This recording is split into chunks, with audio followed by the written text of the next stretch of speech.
ഈ German യൂണിവേഴ്സിറ്റീൻ്റെ certificates ഉണ്ടല്ലോ, അത് ഇൻ്റർനാഷണലി എത്രത്തോളം വാല്യൂ ഉണ്ട്?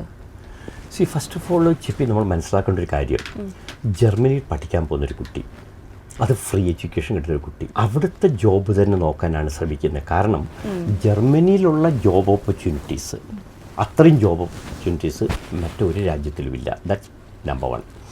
നമ്പർ 2, ജർമ്മനി കൊടുക്കുന്ന സാലറി, അതും ബിഗിനിങ്ങിൽ സ്റ്റാർട്ടിങ് സാലറി മറ്റൊരു രാജ്യത്ത് കിട്ടാൻ വളരെ ബുദ്ധിമുട്ടാണ്.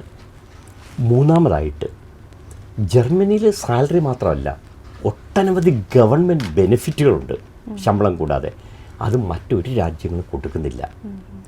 അപ്പോൾ സാധാരണഗതിയിൽ ജർമ്മനി പഠിക്കുന്ന ഒരു സ്റ്റുഡൻറ്റ് അവിടെ തന്നെ ജോലി നോക്കാനാണ് ശ്രമിക്കുന്നത്.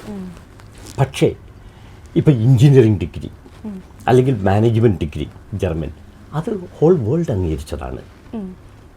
ചില സർട്ടിഫിക്കറ്റുകൾ ലൈക്ക് ജർമ്മൻ മെഡിസിൻ, അത് പക്ഷേ മറ്റ് രാജ്യങ്ങളിൽ ചിലപ്പം അംഗീകരിച്ചതായിരിക്കില്ല. പക്ഷേ by and large German degrees are accepted all over the world.